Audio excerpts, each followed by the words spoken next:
transplants, liver transplants, those patients are much sicker and their lives are changed dramatically as well, even more dramatically. So yeah, taking care of my entire medication. So, when you get, just to highlight, assembled here to talk about the importance of organ donation. So, get to pledge their organs. Yes, like we said, post our life. He's made it very clear it's post life, so I'm also stressing on that. So, congratulations, and it's a great job because you don't know how many lives are going to get, hope and life beyond that. Thank you so much. Already? 1 minute. నీ కళ్ళని పట్టుకు వదలనన్నవి చూడే నా కళ్ళు ఆ చుప్పుల వల్ల తొక్కుకు వెళ్ళకు దయలేదా అసలు నీ కళ్ళని కవలి కాస్తాయే కట్టుకల నా కలలు నువ్వు నుల్లు Rotary 35 of us have decided to donate our organs. When we are not alive, maybe after. Very clearly told them it is not now, later on. So 35 of us have a week when we meet, we'll collect all the forms and probably hand it over. So this is something which I just wanted to make. August. Yesterday, Madhu, he has a great news to announce, and I request Madhu to please come forward. A warm welcome to everyone, and I'm the president of Rotary Bangalore Abilities here, and I request everybody here who's a part of this campaign and who's listening or who's participating here to pledge your organs or however you wish. And definitely, I would also like to pass on a message that once you pledge your organs, please let your immediate family members and extended families know about it, so that She's going to talk with a patient who is a recipient of a kidney. It's going to be a wonderful session. Let's sit and listen to her. Thank you so much for everyone. About entrepreneur in the IT industry. About 15 years back, I would say 2013, so about 12 years back, I was diagnosed with CKD, which is called IgA nephropathy. And I had no symptoms whatsoever. I was going about my daily routine, eating healthy. I was going to the gym, all of these things. And I just went for a general checkup. In fact, I didn't go for a checkup. I had taken my mother and her aunt for a checkup. And that's when my doctor said, I just want to check your BP. And there was a slight variation there. And we went on furthering with the tests. And then we realized that my creatinine was slightly high. And then we... Hospitals, also a Rotarian. So I deal with a lot of kidney transplant. We just want you to understand what organ donation is all about. August 13th of this month was World Organ Donation Day. So it's a day for us to all understand what organ donation is about. It actually affects every single one of us here. It's relevant to all of us. Okay, so we'll talk about why it's relevant to all of us. I just want to let you know that about 500, the statistics are all over the place in India, but it's about 500,000 people per year in India who die waiting for an organ.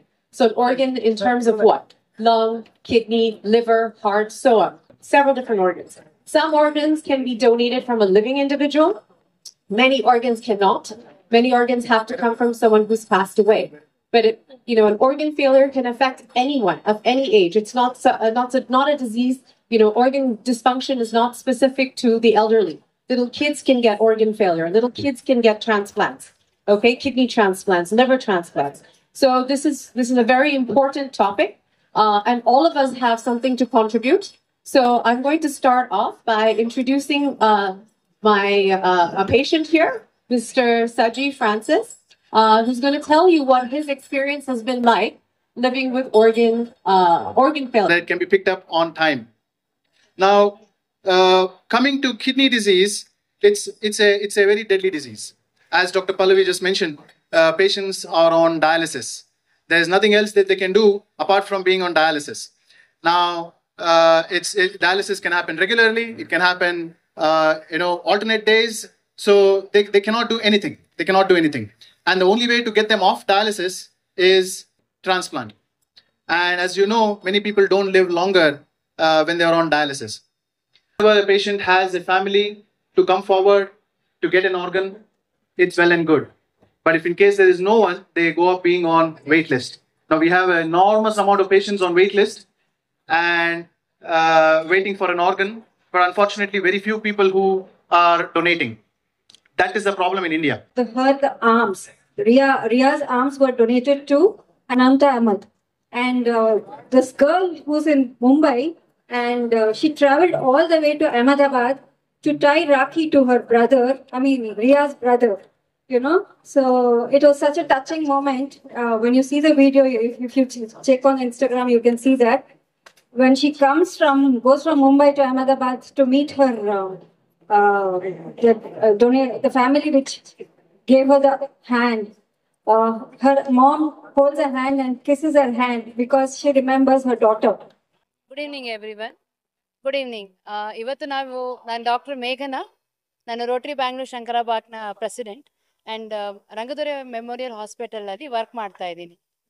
As A doctor ಎಲ್ಲರನ್ನೂ ಕೇಳ್ಕೊಳ್ಳೋದು ಅಷ್ಟೇ, ಒಂದು ಆರೋಗ್ಯವನ್ನು ಕಾಪಾಡ್ಕೊಳ್ಳಿ. ಯಾಕಂದರೆ ಮುಂದೆ ನಾವು ಸತ್ತ ಮೇಲೂ ನಮ್ಮ ಅಂಗಗಳು ಬೇರೆಯವ್ರಿಗೆ ದಾನ ಆಗೋ ಸ್ಥಿತಿನಲ್ಲಿ ಇರಬೇಕು. ಸೊ ಹಾಗಾಗಿ ಡಾಕ್ಟರ್ ಆಗಿ ಕೇಳ್ಕೊಳ್ಳೋದು ಒಂದು ಇಚ್ಛೆ ಏನಂದರೆ ಎಲ್ಲರೂ ಆರೋಗ್ಯವಾಗಿರಿ ಆ್ಯಂಡ್ ಎಲ್ಲರಿಗೂ ಅವೇರ್ನೆಸ್ ಕ್ರಿಯೇಟ್ ಆಗಬೇಕು. ಹಾಗಾಗಿ ನಮ್ಮ ರೋಟರಿ ಸಂಸ್ಥೆಯಿಂದ ನಾವು ಅವೇರ್ನೆಸ್ಸನ್ನು ಕ್ರಿಯೇಟ್ ಮಾಡ್ತಾ ಇದ್ದೀವಿ.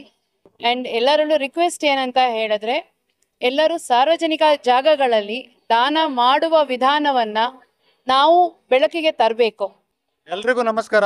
ನಾನು ರೋಟರಿ ಬ್ಯಾಂಗ್ಳೂರ್ ಮೆಟ್ರೋದಿಂದ ಈಗ ಪ್ರೆಸಿಡೆಂಟ್ ಆಗಿದ್ದೇನೆ. ನಿನ್ನೆ ನಮ್ಮ ಭಾವ ಅವರು ತೀರ್ಕೊಂಡೋದಾಗ ಈ ರೋಟರಿ ಎಕ್ಸ್ಪೀರಿಯನ್ಸ್ ಇಂದ ನನಗೆ ಮೊದಲು ಬಂದಿದ್ದು ಅವರ ಕಣ್ಣುಗಳ ದಾನ. ಆ ತಗೊಂಡೋ ಅದು ಕಣ್ಣುಗಳನ್ನು ದಾನ ಮಾಡಲಿಕ್ಕೆ ಆ ದಾನ ತಗೊಳ್ಳೋರ ಸಂಸ್ಥೆಯನ್ನು ನಾವು ಕರೆದ್ಬಿಟ್ಟು ಅವರ ಕಣ್ಣುಗಳನ್ನು ದಾನ ಮಾಡಿದ್ದೇವೆ. ಸೊ ಅವರ ಫ್ಯಾಮಿಲಿಗೆ ನಾವು ಕನ್ವಿನ್ಸ್ ಮಾಡಿ ಇದರಿಂದ ಯಾರಿಗೆ ಉಪಯೋಗ ಆಗುತ್ತೆ. ನಮ್ಮ ಭಾವ ಅವರು ಆ್ಯಕ್ಚುಲಿ ಅವ್ರಿಗೆ ಕ್ರಿಕೆಟ್ ಅಂತ ತುಂಬ ಇಷ್ಟ. ನ್ಯೂಸ್ಗಳನ್ನು ನೋಡ್ತಾ ಇದ್ರು. ನಾನು ಹೇಳಿದೆ ಅವ್ರಿಗೆ, ಈಗ ಇನ್ನು ಮುಂದಕ್ಕೂ ಅವರು ನ್ಯೂಸನ್ನು ನೋಡ್ಬೋದು, ಕ್ರಿಕೆಟನ್ನು ನೋಡ್ಬೋದು ಬೇರೆಯವರ ಕಣ್ಣುಗಳ ಮುಖಾಂತರ. ನಾನು ರೋಟೇರಿಯನ್ ಸುದರ್ಶನ್ ರೆಡ್ಡಿ ಅಂತ ರೋಟರಿ ಬೆಂಗಳೂರು ವಿಜಯನಗರ ಸಂಸ್ಥೆಯಿಂದ ಬರ್ತಾ ಇದ್ದೀನಿ. ಈ ಒಂದು ಆರ್ಗನ್ ಡೊನೇಷನ್ ಅಂದರೆ ಅಂಗಾಂಗ ದಾನ, ಇದ್ರ ಬಗ್ಗೆ ಅವೇರ್ನೆಸ್ ಮೂಡಿಸೋದಕ್ಕೋಸ್ಕರ, ಇದ್ರ ಬಗ್ಗೆ ಜಾಗೃತಿ ಮೂಡಿಸೋದಕ್ಕೋಸ್ಕರ ನಾವು ಈ ದಿನ ಇಲ್ಲೆಲ್ಲ ಸೇರಿದ್ದೀವಿ. ಇದರಲ್ಲಿ ನಮ್ಮ ಹಲವಾರು ಸ್ನೇಹಿತರು ಇದರಲ್ಲಿ ಕೈ ಜೋಡಿಸಿದ್ದಾರೆ. ಇದು ಒಂದು ನಮ್ಮ ರೋಟರಿ ಡಿಸ್ಟ್ರಿಕ್ಟ್ 3191ನ ಇನಿಷಿಯೇಟಿವ್. ರೋಟರಿ ಡಿಸ್ಟ್ರಿಕ್ಟ್ 3191 ಇಂದ ಈ ಕಾರ್ಯಕ್ರಮವನ್ನು ಹಮ್ಮಿಕೊಂಡಿದ್ದೀವಿ. ಈ ಒಂದು ಅಂಗಾಂಗ ದಾನ, ಒಂದು ವ್ಯಕ್ತಿ ಅಂಗಾಂಗ ದಾನ ಮಾಡಿದ್ರೆ 8 ಜನಕ್ಕೆ ಜೀವನ ಕೊಡ್ಬೋದು. ಕಣ್ಣಿಂದ ಕಿಡ್ನಿ, ಹೃದಯ, ಈವನ್ ಲಿವರ್, ಈ ಥರ ಹಲವಾರು ಅಂಗಗಳು 8 ಜನಕ್ಕೆ ನಾವು ಜೀವ ಕೊಡ್ಬೋದು ಅಂತ ಇದು ಮಾಡ್ತಾ ಇದ್ದಾರೆ. ಸ್ನೇಹಿತರೆ ನಮಸ್ಕಾರ. ನನ್ನ ಹೆಸರು ರೊಟೇರಿಯನ್ ಮೋಹನ್ ನಲ್ಲೂರ್ ಅಂತ. ನಾನು ರೋಟರಿ 3191 ಡಿಸ್ಟ್ರಿಕ್ಟ್ನ ವೆಲ್ನೆಸ್ ಆ್ಯಂಡ್ ಫಿಟ್ನೆಸ್ ಚೇರ್ಮನ್ ಆಗಿ ಈ ವರ್ಷ ನಾನು ಕಾರ್ಯನಿರ್ವಹಿಸ್ತಾ ಇದ್ದೇನೆ. ಸ್ನೇಹಿತರೆ, ನಿಮಗೆಲ್ಲ ಬಹಳ ಆಶ್ಚರ್ಯ ಆಗುತ್ತೆ. ಈ ಆರ್ಗನ್ ಡೊನೇಷನ್ ಅನ್ನೋದು ಏನಿದೆ, ನಮ್ಮಲ್ಲೇ ಇರುವಂತಹ ಆರ್ಗನ್ಗಳು, ಕಿಡ್ನಿ ಇರ್ಬೋದು, ಹಾರ್ಟ್ ಇರ್ಬೋದು, ಲಂಗ್ಸ್ ಇರ್ಬೋದು, ಏನು ಬೇಕಾದ್ರೂ ಇರ್ಬೋದು. ನಾವು ಅದನ್ನು ಇವತ್ತು ಚೆನ್ನಾಗಿ ಕಾಪಾಡಿಕೊಂಡ್ರೆ, ನಾವು ಅದನ್ನು ಬದುಕಿರೋವರೆಗೂ ಚೆನ್ನಾಗಿ ಕಾಪಾಡಿಕೊಂಡ್ರೆ ಅದನ್ನು ನಾವು ಡೊನೇಟ್ ಮಾಡೋಕ್ಕೆ, ದಾನ ಮಾಡೋಕ್ಕೆ ಸಾಧ್ಯ ಆಗುತ್ತೆ. ನಾನು ಮಾಧವಿ ಶ್ರೀಕಾಂತ್, ರೋಟರಿ ಉಳ್ಳಾಳ್ ಪ್ರೆಸಿಡೆಂಟಿಂದ. ನಾನು ಆರ್ಗನ್ ಡೊನೇಷನ್, ನನ್ನ ಹಸ್ಬೆಂಡ್ ಆ್ಯಕ್ಚುಲಾಗಿ ಆರ್ಗನ್ ಡೊನೇಷನ್ ಚೇರ್, ಸೊ ನಾನು ಪ್ರೆಸಿಡೆಂಟ್. ನಾವಿಬ್ರು ನಮ್ಮ ಬಾಡಿನ ಡೊನೇಟ್ ಮಾಡಿದ್ದೀವಿ. ಮತ್ತು ಇವತ್ತು ಇಲ್ಲಿ ಈ ಕ್ರೌಡಲ್ಲಿ ಮೋಟಿವೇಟ್ ಮಾಡಲಿಕ್ಕೆ ಅಂತಲೇ ಲಯನ್ಸ್ದು ಐ ಪ್ಲೆಡ್ಜಿಂಗ್ ಮಾಡಿದ್ದೀನಿ. ಎಲ್ಲರ ಹತ್ರನೂ ಹೇಳೋದೇನೆಂದರೆ, ಸೊ ನಾವು ಇದ್ದಾಗ ಏನು ದಾನ ಮಾಡ್ಬೋದು ಅದು ಸ್ವಲ್ಪ ಆಗ್ಬೋದು, ಇಲ್ದಿದ್ದಾಗೂ ದಾನ ಮಾಡಿದ್ರೆ ಎಷ್ಟೋ ಜನಕ್ಕೆ ಉಪಯೋಗ ಆಗುತ್ತೆ. So I request each and every one to pledge your eye, at least the eyes. Other organs, it is left to your choice and your family's choice. Thank you. ಈ ತಿಂಗಳು ಪೂರ್ತಿ ಆರ್ಗನ್ ಡೊನೇಷನ್ ವೀಕ್ ಅಂತ theme ಇಟ್ಕೊಂಡು ಸಾರ್ವಜನಿಕರಲ್ಲಿ awareness ಮೂಡಿಸ್ತಾ ಇದೀವಿ. ಎಷ್ಟೊಂದು ಜನಕ್ಕೆ organ donation ಅಂದ್ರೆ ಏನು ಅಂತ ಗೊತ್ತಿಲ್ಲ. ತಿಳುವಳಿಕೆ ಮೂಡಿಸಲು ನಾವು ಈ ಕಾರ್ಯಕ್ರಮ ಹಮ್ಮಿಕೊಂಡಿದೀವಿ. ಈ ತಿಂಗಳು ಪೂರ್ತಿ ಆರ್ಗನ್ ಡೊನೇಷನ್ ಅವೇರ್ನೆಸ್ ಮಂತ್ ಅಂತ ಮಾಡ್ತಾ ಇದ್ದೀವಿ. ಆಗಸ್ಟ್ 13 ಪ್ರಪಂಚದಲ್ಲಿ ಎಲ್ಲ ಕಡೆನೂ ಆರ್ಗನ್ ಡೊನೇಷನ್ ಡೇ ಅಂತ ಸೆಲೆಬ್ರೇಟ್ ಮಾಡ್ತಾರೆ. ನಾವು ಅದೇ ಥೀಮ್ ಇಟ್ಕೊಂಡು ಸಾರ್ವಜನಿಕರಲ್ಲಿ, ಮಕ್ಕಳಲ್ಲಿ, ಕಾಲೇಜ್ ಗೋಯಿಂಗ್ ಸ್ಟೂಡೆಂಟ್ಸಲ್ಲಿ ಆರ್ಗನ್ ಡೊನೇಷನ್ ಅಂದರೆ ನಾವು ಇದ್ದಾಗ ಏನು ಡೊನೇಟ್ ಮಾಡ್ಬೋದು, ನಾವು ಹೋದ್ಮೇಲೆ ಏನು ಡೊನೇಟ್ ಮಾಡ್ಬೋದು ಅಂತ ಅವೇರ್ನೆಸ್ ಮೂಡಿಸೋದೇ ನಮ್ಮ ಈ ಕಾರ್ಯಕ್ರಮದ ಉದ್ದೇಶ. ಆ್ಯಕ್ಚುಲಿ ಪ್ರತಿ ವರ್ಷನೂ ರೋಟ್ರಿ ಮತ್ತು ಆರ್ಗನ್ ಡೊನೇಷನ್, ನಮಗೆ ಆರ್ಗನ್ ಡೊನೇಷನ್ ಥೀಮ್ ಇಟ್ಕೊಂಡೇ ಕ್ಲಬ್ಸ್ ಇದೆ. ಅವ್ರು ಬೇರೆ ಏನು ಕೆಲಸನೂ ಮಾಡಲ್ಲ, ಬರೀ ಆರ್ಗನ್ ಡೊನೇಷನ್ ರಿಲೇಟೆಡ್ ಕೆಲಸಗಳನ್ನ ಮಾತ್ರ ಮಾಡ್ತಾರೆ. ಸಂಸ್ಥೆ ಅಂದರೆ ನಾವು ಆರ್ಗನ್ ಡೊನೇಷನ್ ಮಾಡಲಿಕ್ಕೆ ತುಂಬ ಆಪ್ರೇಷನ್ಸ್ ಎಲ್ಲ ಬಹಳ ಕಾಸ್ಟ್ಲಿ ಆಗುತ್ತೆ. ಸೊ ನಾವು ರೋಟ್ರಿ ಇಂಟರ್ನ್ಯಾಷನಲಿಂದ ಗ್ಲೋಬಲ್ ಗ್ರಾಂಟ್ ಮಾಡಿ ಅದನ್ನು 0.5% 50% ಕಟ್ ಮಾಡಿ ನೀಡಿ ಪೇಷಂಟ್ಸ್ಗೆಲ್ಲ ಕೊಡೋ ಥರ ಎಲ್ಲ ವ್ಯವಸ್ಥೆ ಮಾಡಿದ್ದೀವಿ ಸರ್. ಇವಾಗ 15 ಲಕ್ಷ ಆದರೆ ನಮ್ಮ global grant, Rotary international global ಗ್ರಾಂಟಿಂದ 7.5 ಲಕ್ಷ ರೂಪಾಯಿ ತನಕ ಕೊಟ್ಟು ಅದು ಕಾಸ್ಟ್ನ ಕಟ್ ಮಾಡಿ ಯಾರಾದರೂ ಬಡವರು ನೀಡಿ ಪೇಷಂಟ್ಸ್ ಇದ್ದರೆ ರೋಟ್ರಿ ಹೆಲ್ಪ್ ಮಾಡುತ್ತೆ ಸರ್. ಇವಾಗ ಸದ್ಯಕ್ಕೆ ನಾವು ಇಲ್ಲಿ ಬ್ಯಾಂಗ್ಳೂರಲ್ಲಿ ಸ್ಪರ್ಶ್ ಜೊತೆ ಟ್ರೈ ಮಾಡ್ತಾ ಇದ್ದೀವಿ. ಅಲ್ಲಿ ನಮ್ಮ ಗ್ಲೋಬಲ್ ಗ್ರಾಂಟ್ ಅಪ್ರೂವ್ ಆದರೆ ಅವ್ರ ಜೊತೆ ನಾವು ಮಾಡಬೇಕು ಅಂದ್ಕೊಂಡಿದ್ದೀವಿ. ಸರ್ಕಾರಿ ಹಾಸ್ಪಿಟ್ಲ್ ಜೊತೆ ಅಂದರೆ ಅವೇರ್ನೆಸ್, ಸಾರ್ವಜನಿಕರಿಗೆ ಅವೇರ್ನೆಸ್ ಮೂಡಿಸೋದ್ರಲ್ಲಿ ಡೆಫಿನೆಟ್ ಆಗಿ ಗೌರ್ಮೆಂಟ್ ಹಾಸ್ಪಿಟ್ಲು ತುಂಬ ಇದು ಮಾಡ್ತಾರೆ, ಪಾತ್ರ ವಹಿಸ್ತಾರೆ. ಅವ್ರ ಜೊತೆನೂ ಕೆಲಸ ಮಾಡಿದ್ದೀವಿ ಸರ್. ನಮಸ್ಕಾರ. ನಾನು ಕೆಂಗೇರಿ ಉಪನಗರ ರೋಟರಿ ಕ್ಲಬ್ಬಿನ ಪ್ರೆಸಿಡೆಂಟು ಡಾಕ್ಟರ್ ಅನುಪಮ ಪಂಚಾಕ್ಷರಿ.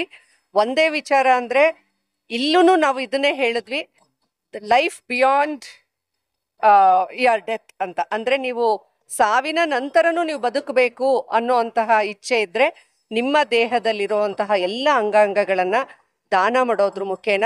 ಯಾಕೆಂದರೆ ನಮ್ಮ ಇಂಡಿಯನ್ ಏನು ರಿಚುವಲ್ಸು ಮತ್ತೊಂದರಲ್ಲಿ ಒಂದೇ ಒಂದು ವಿಚಾರ ಏನು ಹೇಳ್ತೀವಿ ಅಂದರೆ ನಮಗೆ ಮೋಕ್ಷ ಸಿಗಲ್ಲ, ನಮ್ಮ ದೇಹ ಸಂಪೂರ್ಣವಾಗಿ ಕಟ್ಟಾಗಬಾರ್ದು, ಮತ್ತೊಂದಾಗಬಾರ್ದು ಅನ್ನುವಂತಹ ತುಂಬ ಏನು ನಂಬಿಕೆಗಳಿದೆ. ಅದು ಯಾವುದೂ ಲೆಕ್ಕಿಸದೆ ನಮ್ಮಿಂದ ಒಂದು 10 ಜೀವಗಳು ಬದುಕೋಕ್ಕೆ ಅನುಕೂಲ ಆಗತ್ತೆ, ತುಂಬ ಒಂದು ನೆಮ್ಮದಿಯ ಜೀವನವನ್ನು ಸಾಗಿಸ್ಲಿಕ್ಕೆ. ಯಾಕೆಂದರೆ ಇಲ್ಲೇ ಬಂದಂತಹ ಲೈವ್ ಎಕ್ಸಾಂಪಲ್ಸ್ನ ನಾವು ನೋಡಿದ್ವಿ. ಕಿಡ್ನಿ ಕಳ್ಕೊಂಡವರು ಕಿಡ್ನಿ ಟ್ರಾನ್ಸ್ಪ್ಲಾಂಟ್ ಆದಮೇಲೆ ಎಷ್ಟು ನೆಮ್ಮದಿಯಿಂದ ಜೀವನ ನಡೆಸ್ತಾ ಇದ್ದಾರೆ. ಮತ್ತು ಹುಟ್ಟಿನಿಂದ ಕಣ್ಣಿಲ್ದಲೇ ಇರುವಂತಹ ನಮ್ಮಲ್ಲೇ ಎಬಿಲಿಟೀಸ್ ಕ್ಲಬ್ನ ನಮ್ಮ ಪ್ರೆಸಿಡೆಂಟ್ ಹೇಳಿದ್ರು, ಅದ್ರ ಕಷ್ಟ ನನಗಷ್ಟೇ ಗೊತ್ತು. ಹಾಗಾಗಿ ನಮ್ಮಂಥವ್ರು ಸಾವಿರಾರು ಜನಕ್ಕೆ ಅನುಕೂಲ ಆಗುತ್ತೆ, ದಯವಿಟ್ಟು ನಿಮ್ಮ ಅಂಗಗಳನ್ನು ದಾನ ಮಾಡಿ ಅಂತ. ಹಾಗಾಗಿ ಇವತ್ತು ನಾವು ಕೂಡ ನಮ್ಮ ಅಂಗಾಂಗಗಳನ್ನು ದಾನ ಮಾಡೋದ್ರ ಪ್ಲೆಡ್ಜ್ನ ತಗೊಳ್ಳೋದ್ರ ಜೊತೆಗೆ ನಿಮ್ಗೆಲ್ಲರಿಗೂ ವಿನಂತಿ ಮಾಡ್ತಾ ಇದ್ದೀವಿ, ದಯವಿಟ್ಟು ನಿಮ್ಮೆಲ್ಲ ಅಂಗಾಂಗಗಳನ್ನು ಕೊಟ್ಟು ಸಾವಿರಾರು ಜೀವಕ್ಕೆ ನೀವು ಆಧಾರ ಆಗಿ ಅಂತ ಕೇಳ್ಕೊಳ್ತಾ ಇದ್ದೀವಿ. ಧನ್ಯವಾದಗಳು.